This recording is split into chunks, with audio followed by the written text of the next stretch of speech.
Baba mtakatifu na Mungu wetu, nakushukuru Bwana kwa wema wako. Tuongoze tena katika neno lako katika wakati wa siku za mwisho hizi. Muongoze msikilizaji, niongoze na mimi nisije nikaongea maneno yangu, lakini niongee neno linalotoka kwako kwa jina la Yesu. Amina. Karibu sana msikilizaji na mtazamaji katika kipindi hiki. Na siku ya leo ninao ujumbe. Nasema kwamba ujumbe kwa waumini wa leo. Tuko katika siku za mwisho na Yesu anakuja hakika. Hakika Yesu anakuja. Kwa kweli anakuja. Na dalili zote zinaonesha. Wenye akili timamu wanaona Yesu anakuja. Wakati wengine wanafikiria ndio maendeleo, lakini Yesu anakuja. Na watu wa siku za mwisho ukitaka kuelewa wamesema katika Timotheo. Katika Timotheo wa pili, waraka wa pili wa Timotheo 3 kuanzia fungu la kwanza. Anasema hivi: lakini ufahamu neno hili ya kuwa siku za mwisho kutakuwako nyakati za hatari. Maana watu watakuwa wenye kujipenda, hapo wenye kujipenda wenyewe, wenye kupenda fedha, wenye kujisifu, yani ndio wamejaa. Wenye kiburi wamejaa tele kanisani pamoja na nje kwenye serikali, viongozi. Kiburi. Wenye kutukana, wakaidi, wasiotii wazazi wao. Wengine wapo hapa hawajaenda likizo kwa wazazi wao wana miaka. Wasio na shukurani, wasio safi wengi siku za mwisho. Wasiowapenda wakwao, wasiotaka kufanya suluhu, hawataki suluhu kabisa. Hawataki kusamehe. Wasingiziaji, wasiojizuia. Yaani mwingine anasema mimi nakula kila kitu. Wanasema nakula kila kitu. Yaani amekuwa scavenger. Yaani anasafisha kila kitu yeye. Kilicho mbele yake ili mradi kikubali mdomoni. Kila kitu. Anasema kwamba wakali, wasiopenda mema, wasaliti, wakaidi, wenye kujivuna. Yaani ndio habari ya wakati wa siku za mwisho. Wasiotaka kufanya suluhu, wenye kujivuna, wapendao anasa kuliko kumpenda Mungu. Wale walioko kanisani sasa wanasema wenye mfano wa utauwa. Yaani ukimwona kanisani anaimba mpaka anasimamia vidole. Wenye mfano wa utauwa, lakini wakikana nguvu za Mungu, wakikana nguvu zake, hao nao jiepushe nao. Jiepushe nao. Jiepushe nao. Fungu la 6. Kwa maana katika hao wamo wale wajiingizao katika nyumba za watu na kuchukua mateka wanawake wajinga wenye mizigo ya dhambi, waliochukuliwa na tamaa za namna nyingi. Yaani wale wajiingizao, wachungaji sasa hivi, kwa sababu wanawake wanaongozwa na hisia. Yaani sio kwamba nawasema vibaya wanawake, lakini ni kweli wanaongozwa na hisia. Ni kweli wamejaa makanisani. Ni kweli wachungaji sasa, yaani ndio wamekuwa mitego ya hao wanawake. Biblia inasema kwa maana katika hao ambao wana mfano wa utauwa, lakini wanakana nguvu za Mungu. Kama wewe ni mchungaji, utakuwaje tena uanze kuzini na waumini wale unaowachunga? Na ndio maana Biblia inakuambia kabisa, iliona jambo hili, iliona wenye mfano wa utauwa lakini wanakana nguvu za Mungu, hao nao jiepushe nao. Kwa maana hilo ni neno moja kutoka fungu la 6, fungu la 5 kuja la 6 ni kitu kimoja. Maana anasema kwa maana katika hao wamo wale wajiingizao katika nyumba za watu na kuchukua mateka wanawake wajinga wenye mizigo ya dhambi, waliochukuliwa na tamaa za namna nyingi. Yaani hisia zao, alikuwa ameenda kusali, anaenda kufanya uzinzi huko. Kwa sababu wachungaji walioko huko nao wanajifanya kuwa watauwa, lakini wanakana nguvu za Mungu. Fungu la 7, wakijifunza siku zote, ila wasiweze kabisa kuufikia ujuzi wa kweli. Yaani kila siku anaaga, naenda kanisani, mama huyu naenda kanisani. Hakuna, hafahamu kitu chochote. Ukimuuliza, yaani amejifunza kubisha tu basi. Anasema siku za mwisho, hao nao jiepushe nao. Kwa hiyo ujumbe wa waumini wa leo ndio kichwa cha somo, ndio utawakuta hao, ndio tunaowasema leo. Kwa hiyo kwa sababu ya mambo hayo kwamba yamezidi, ujumbe utatolewa ambao ni wa mwisho katika Biblia. Ni ujumbe wa mwisho. Baada ya kuona mambo hayo yamezidi, Mungu akatoa ujumbe wa malaika watatu ambao uko katika Ufunuo 14 fungu la 6 na la 7. 14 fungu la 6 na la 7 tumeshasoma katika masomo ya huko nyuma, lakini ngoja nirudie fungu la 6 na la 7. Kisha nikaona malaika mwingine akiruka katikati ya mbingu, mwenye injili ya milele. Injili ni habari njema ya maisha ya Yesu Kristo, kifo na kufufuka kwake, ambaye amekuja kutoa haki. Kwa kifo chake tunapata sisi haki, lakini yeye tunampa dhambi zetu. Anakufa kwa ajili ya dhambi zetu. Ndio inaitwa injili ya milele. Ni habari njema hiyo, na ni injili ya milele kwa sababu alijitoa kabla ulimwengu huu haujaumbwa. Akasema ikitokea mwanadamu akifa, aamini, akiteleza, akianguka, mimi nitaenda kumfia. Ndio maana inaitwa injili ya milele. Awahubiria hao wakao juu ya nchi, kwa kila taifa na kabila na lugha na jamaa. Yaani anawahubiri dunia nzima. Akasemaje? Akasema, mcheni Mungu na kumtukuza, kwa maana saa ya hukumu yake imekuja. Msujudieni yeye aliyeziumba, aliyezifanya mbingu na nchi na bahari na chemchemi za maji. Lakini sasa kumcha Mungu kumekuwa ni shida. Hofu ya Mungu haipo, kumtukuza na kwenyewe hakupo. Mavazi ya leo hayamtukuzi Mungu. Macho leo kinachoangalia hakuna kumtukuza Mungu.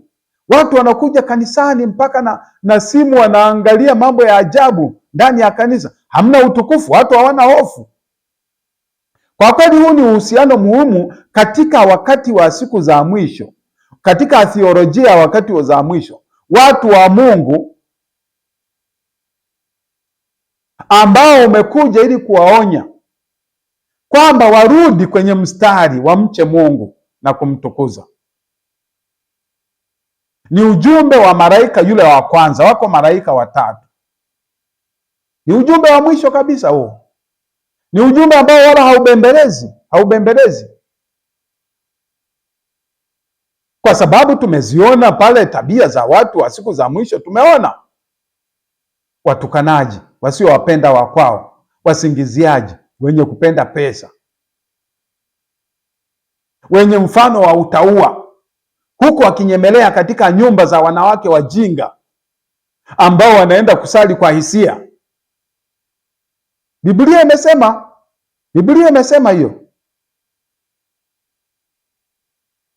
Kwa hiyo ujumbe wa malaika huyu wa kwanza katika ujumbe wa waumini wa siku za leo anasema mcheni Mungu na kumtukuza. Kwa hiyo mambo muhimu katika hayo ni lazima ujue vile vile unayemcha na kumtukuza ni nani. Lazima ufike useme ni yule aliyeumba mbingu na nchi na chemichemi za maji. Je, unafundishwa katika ujumbe kanisani kwako kwamba tunayemwabudu ni yule aliyeumba mbingu na nchi na chemichemi za maji? Unafundishwa namna hiyo? Je, unafundishwa jinsi ya kumcha Mungu? Au unafundishwa tu kwamba wokovu ni kwa neema tu,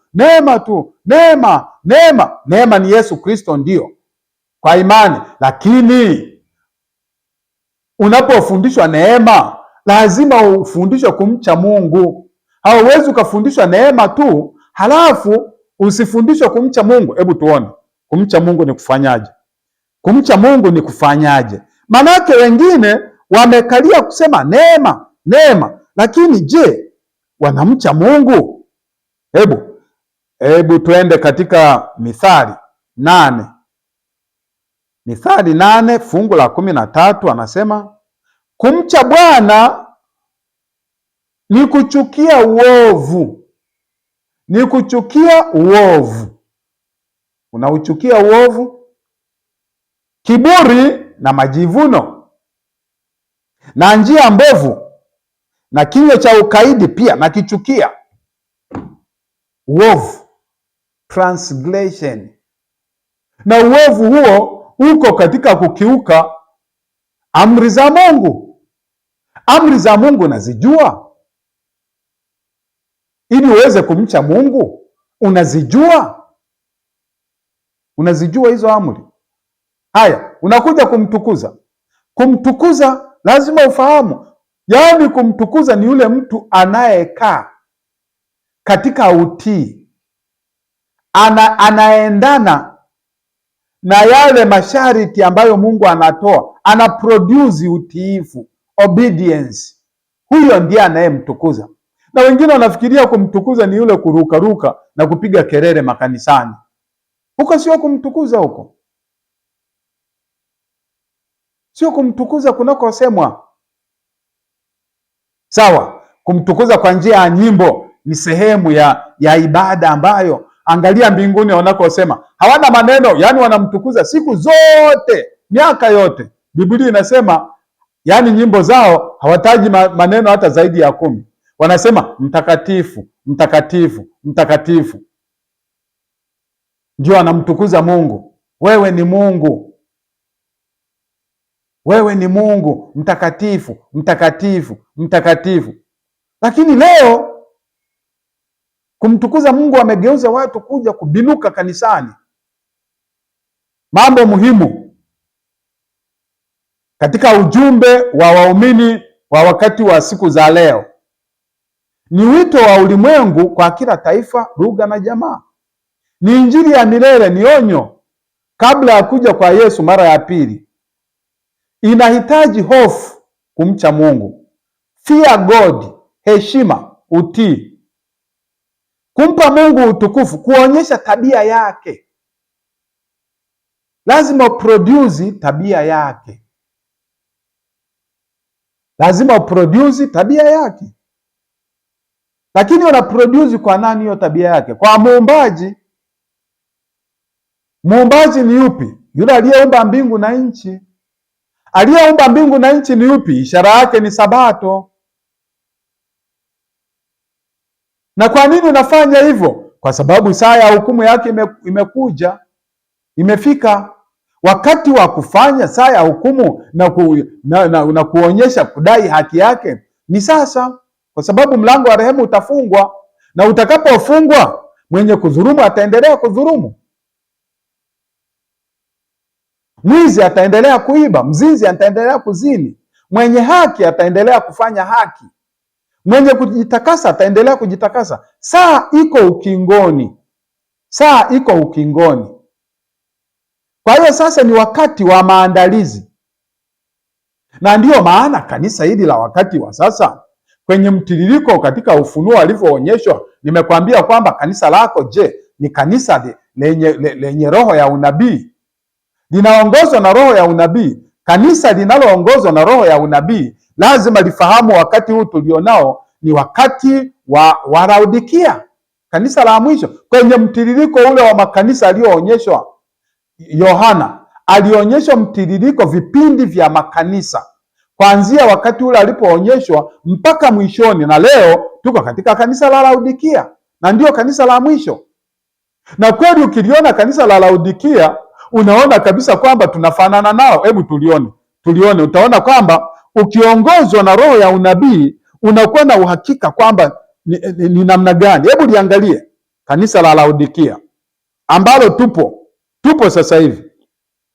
Ufunuo 3 fungu la 14 anasema, na kwa malaika wa kanisa lililoko Laodikia andika, Haya ndiyo anenao yeye aliyeamini, yaani Yesu Kristo, shahidi aliye mwaminifu na wa kweli, mwanzo wa kuumba kwa Mungu, ndiyo, na yajua matendo yako. Yaani wewe wa siku za mwisho, Yesu anakwambia anayajua matendo yako namna gani? Hebu tuyalinganishe tuone kweli tuko katika wakati wa kanisa la siku za mwisho. Linganisha hili uangalie na kanisani kwako kukoje. Na yajua matendo yako, ya kuwa hu baridi wala moto. Ukienda kanisani sio baridi kwamba ni mcha Mungu au sio mcha Mungu, ni katikati, si baridi wala moto. Ingekuwa heri kama ungekuwa baridi au moto, si ndio kanisani kulivyo leo? Wale wanaodai kwamba wako safarini kwenda mbinguni, Waadventista wa Sabato wenye sifa za kanisa tangu Adamu, likaja kanisa wakati wa gharika, likaja kanisa wakati wa Waisraeli, likaja kanisa wakati wa Yesu, likaja kanisa likapata shida wakati wa zama za giza, mpaka kanisa la leo la masalio wana sifa ile moja, wana sifa ya aina moja, na sifa hizo aina moja ziko mbili ndani yake, kwamba wao wanashika amri za Mungu, halafu wana imani ya Yesu. Sifa hizo tu. Mwingine atasema sasa kule nyuma Yesu alikuwa hajazaliwa, walikuwa na imani ya Yesu vipi? Wanyama waliokuwa na watoa ilikuwa inaashiria kifo cha Yesu pale msalabani. Sasa hawa wanaambiwa sasa, nyinyi ambao mnamsubiri Yesu kuja mara ya pili, ukiacha wale wengine ambao bado hawajamwelewa Yesu vizuri, ni uvuguvugu. Wewe ni Laodikia, hauko baridi wala moto. Hebu tuendelee. Fungu la 16 anasema kwamba basi kwa sababu una uvuguvugu, wala hu baridi wala moto, nitakutapika utoke katika kinywa changu, kwa kuwa wasema mimi ni tajiri. Yaani hao wanaosema ni watu wa Mungu wanaenda mbinguni, yaani wanajifanya wanajua Biblia, wanaifahamu, wanajua amri za Mungu, wanajua imani ya Yesu, wanasema ni matajiri. Utajiri unaosema hapa sio utajiri wa magari wala majumba, ni utajiri wa neno la Mungu. Wanasema wao wana neno, wameshiba neno. Yaani ndio nataka nikuonyeshe waumini, katika waumini ambao ni wa leo, ambao wanamsubiri Yesu, wamejitajirisha eti wala hawana kitu, hawataki kitu, hawataki kuambiwa na kitu chochote na wengine. Anasemaje? Anasema nawe hujui ya kuwa mnyonge, tena mwenye mashaka, tena maskini, tena kipofu, halafu wewe uko uchi. Nakupa shauri, ununue kwangu dhahabu iliyosafishwa kwa moto.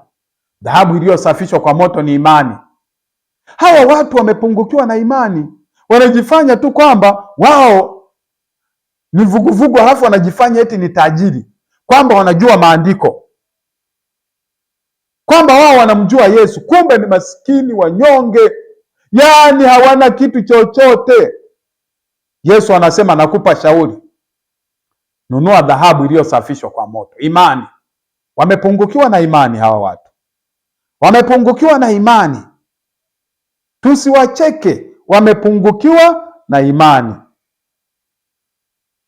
Kwa hiyo iliyosafishwa kwa moto, upate kuwa tajiri na mavazi, yaani upate haki ya Kristo. Mavazi meupe ni haki ya Kristo. Upate kuvaa, aibu ya uchi wako isionekane, na dawa ya macho ya kujipaka macho yako upate kuona. Dawa ya macho, Roho Mtakatifu. Hawana imani, hawana Roho Mtakatifu. Ndio kipindi ambacho Yesu anakaribia kuja. Wanaodai wanamsubiri Yesu, watu wa Laodikia, wanapewa onyo. Sio kwamba eti kwamba sasa ndio lazima wawe hivyo, lakini wanapewa onyo ili wabadilike, ili kuwe na mabadiliko. Kwa hiyo kanisa la Laodikia ni ujumbe wa mwisho wa kanisa katika mlolongo wa ufunuo unaowakilisha hali ya watu wa Mungu mara moja kabla ya ujio wa pili, roho ya ufahamu wa unabii. Ujumbe wa Laodikia ndio ujumbe wa mwisho kutolewa kwa ulimwengu, ni ujumbe wa wakati huu na ni maandalizi ya mwisho kwa watu wa Mungu. The Great Controversy, ukurasa 611 mpaka 13. Tabia ya Laodikia, kwanza wako vuguvugu, si moto wala baridi, kiroho. Yaani ibada zao ni za kutimiza wajibu tu, zingine ni programu, yaani zinafuatwa programu hizo. Hakuna ibada yoyote, hakuna maombi ya nguvu ya kumlilia Mungu kwa ajili ya kuja kwa Yesu mara ya pili. Hakuna maombi ya kuwaombea watu wanaohitaji kwenda mbinguni. Hakuna maombi ya kuwasaidia watu waliotaabika na kudhurika. Hawana maumivu ya watu waliopotea kule nje, wasiofahamu neno la Mungu. Wakienda kule wanaenda kujigamba tu na kwenda kubishana kuhusu neno la Mungu, na mabishano mengi yanajikita kwenye Sabato, na ndio maana watu wengi wanapotoka wanasema hii bana, hii siyo dini kabisa, kwa sababu ajenda kubwa inakuwa ni Sabato, badala ya ajenda kubwa kumfahamu Yesu huyu anayeokoa. Ni kweli Sabato itakuwa ni ishara wakati wa siku za mwisho, ni ishara ya kumjua kwamba wewe unamjua Muumbaji, ni ishara ya kujua kwamba utiifu uko ndani mwao. Lakini je, shetani amedivert hao watu wa Laodikia, kanisa la siku za mwisho, kwamba wajikite kwenye Sabato tu, mengine wayaache yote. Hiyo ni tabia ya kwanza, ni vuguvugu. Tabia ya pili, kujitosheleza, kusema mimi ni tajiri, lakini wao ni vipofu, maskini wa kiroho. Namba tatu, hawana wito wa toba wala uamsho. Yaani watu hao kuamsha ni ngumu kweli kweli. Watu wa siku za mwisho, Kristo yuko nje fungu la 20 anasema tazama, nasimama nagonga, niko mlangoni. Yaani wamemwacha Yesu nje. Yesu yuko nje, na ndiyo maana ni uvuguvugu, kwa sababu makaa ya moto yenye Yesu, yenye Roho Mtakatifu yako nje. Yaani kule ndani linafika joto tu, na joto badala ya kutengeneza kitu kiive na kuchoma ile dhambi, inaleta kichefuchefu ndani ya mtu, na ndiyo maana Yesu ameachwa nje. Hebu tazama hilo fungu linasemaje? Hebu tulisome hilo fungu, watu wa Laodikia, fungu la 20. Tazama, nasimama mlangoni na bisha. Mtu akisikia sauti yangu na kufungua mlango, nitaingia kwake, nami nitakula pamoja naye na yeye pamoja nami. Watu wa Laodikia hao, yaani wamemwacha Yesu nje. 4, hawana Roho Mtakatifu. Hawana Roho Mtakatifu kwa sababu hawana macho. Nunua kwangu dawa ujipake macho upate kuona. Kuona sio kwa macho haya, upate kuwa na Roho Mtakatifu wa kuweza kupambanua. Sasa uhusiano wa kanisa la Laodikia, hao ambao wanasema kwamba ni watu wa Mungu, na ujumbe wa Ufunuo 14 fungu la 6 mpaka la 7. Mjumbe wa Mungu Mama White anaeleza kwamba Ufunuo 14 fungu la 6 mpaka la 7 ni maudhui ya ujumbe wa Laodikia katika utimilifu wake wa mwisho. Uunganisho muhimu, Ufunuo 14 fungu la 6 na la 7 ni kilio kikubwa cha malaika wa kwanza. Lakini 2, kanisa la Laodikia ni kanisa ambalo kilio hiki kikubwa kinakuja kwa nguvu zaidi katika nyakati za mwisho. Ni kilio kikubwa kizito, yaani badala ya kufanya watu ibada kwa mazoea, ibada inakuwa ni ya mazoea tu, na ndio maana wanapiga kelele. Ukizidisha hata dakika moja wanaambia muda umeisha, muda, kwa sababu ibada ndani mwao ni ya kimwili, ibada ya hisia. Nao sasa hivi wanaiga mitindo ya huko ya kupiga midundo ya kule nje. Nikasikia sasa hivi huko duniani wanaitwa watu wa kishindo cha wakoma. Wale wa kishindo cha wakoma wako wapi? Yaani ujue hapo wanasema wa Sabato, kwa sababu wanatamani kucheza, wanatamani wacheze kama wanavyocheza kule nje. Watu wa kishindo cha wakoma. Ujumbe wa malaika wa kwanza ni onyo la mwisho lililotolewa kabla ya mlango wa rehema kufungwa. Na kanisa la Laodikia ni hatua ya mwisho wa kanisa la Mungu kulitangaza kikamilifu kwa ulimwengu. Mjumbe wa Mungu mama huyo Ellen White anaandika, ujumbe wa malaika wa kwanza unapaswa kubebwa ulimwenguni kwa kilio kikubwa cha ujumbe wa malaika wa tatu. Kazi hii inapaswa kukamilika kabla ya kuja kwa Kristo. Watu ambao wameonywa katika ujumbe wa Laodikia watatoa ujumbe huu, Great Controversy, ukurasa 612 mpaka 13. Hiyo inamaanisha moja, kanisa la Laodikia linawakilisha watu wa mwisho wa Mungu wa wakati wa mwisho. Inamaanisha wanaitwa kuamka kutoka katika uvuguvugu. Na kutoka katika uvuguvugu maana yake ni kuomba Roho Mtakatifu ili waweze kupiga ile kilio kikuu, loud cry, wapige kilio kikuu, lakini wamelala, wako kwenye blanketi na uvuguvugu.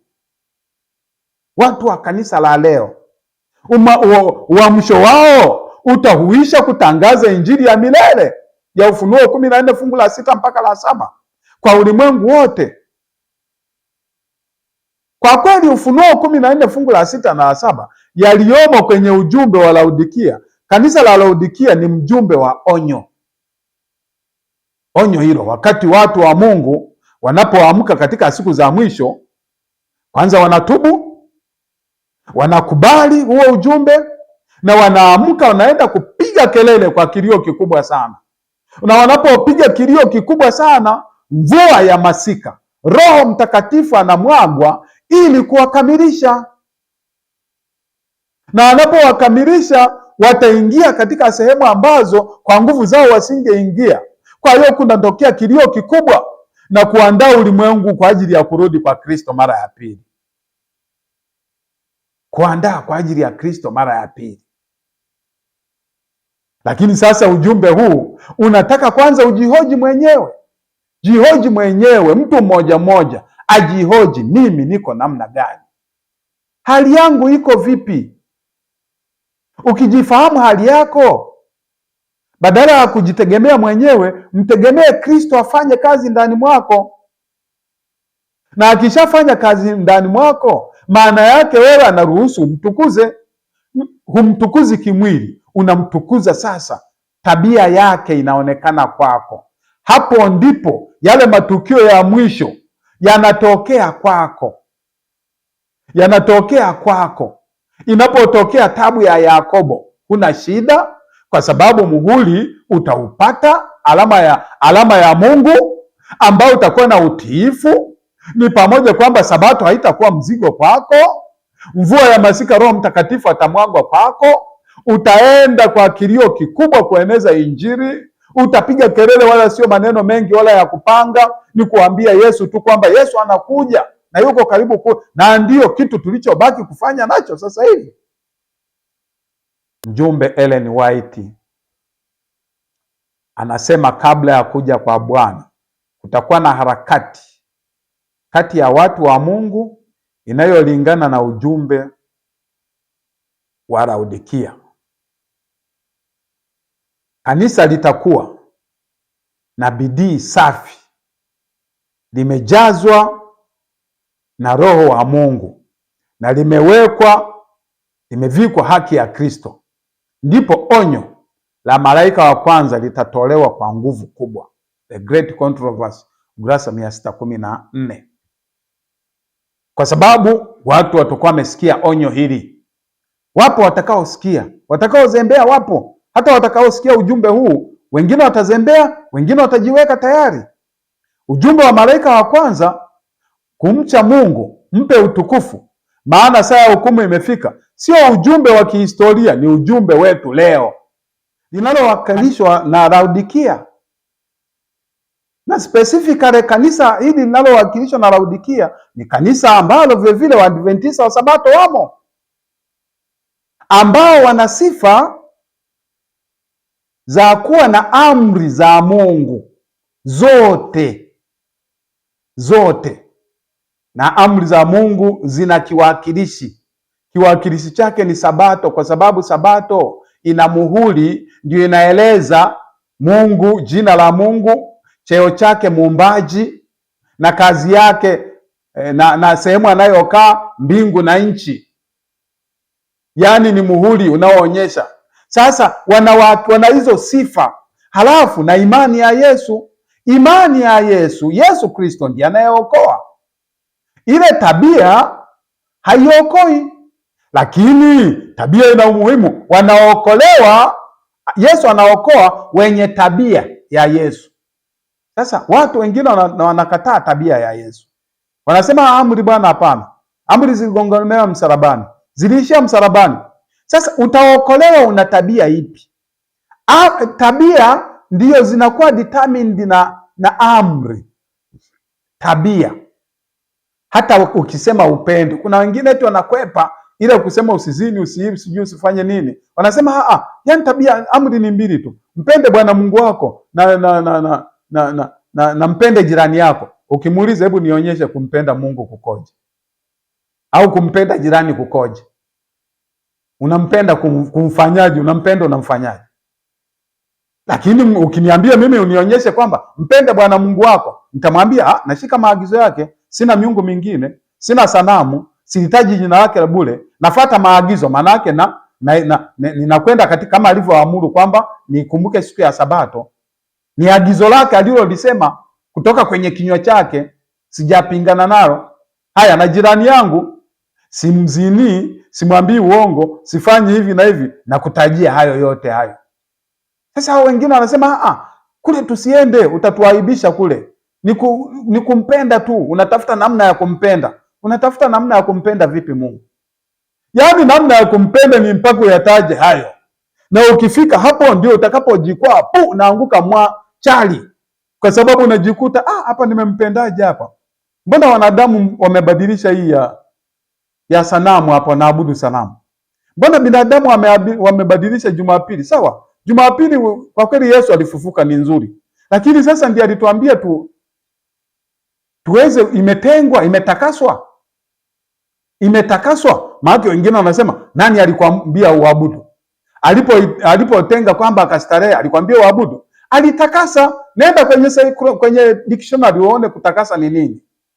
Kutakasa maana yake to set aside, yaani kutenga kwa ajili ya matumizi matakatifu.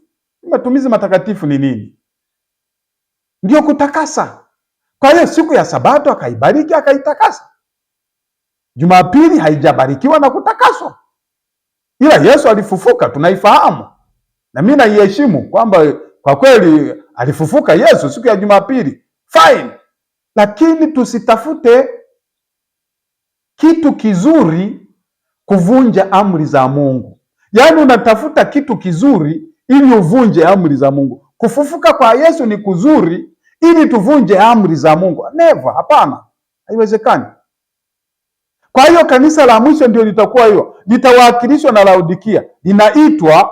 Hilo kanisa linaitwa sasa na lenyewe liamke, lisikae tu kwamba linajua haya maneno, likalie Sabato Sabato Sabato, halafu liache toba, liache kumkaribisha Roho Mtakatifu ndani mwake, liache kujinoa katika mambo ya imani. Kuwa na imani litaachwa, lakini wale watakaopona ndio watakaofanya kilio kikuu. Watahubiri kwa nguvu, hata wakati Jumapili itakavyotangazwa kuwa alama ya mnyama, itatangazwa kuwa alama, itakuwa ni alama ya mnyama. Shetani naye lazima ajiwekee alama yake, itatangazwa kuabudiwa ulimwenguni kote, na ndipo utakapokuwa ule mwisho. Yaani mwisho unakuja pale nchi ya Marekani ambayo itaamuliwa na makanisa, umoja wa makanisa utakaokuwa umejiunga, hasa Uprotestant, kwamba bwana, uchumi umeanguka, kwa hiyo tuifanye Jumapili iwe siku ya ibada. Itakapokuwa hivyo, ndipo itakapokuwa imekwisha. Mungu wetu atubariki katika jina la Yesu, amina.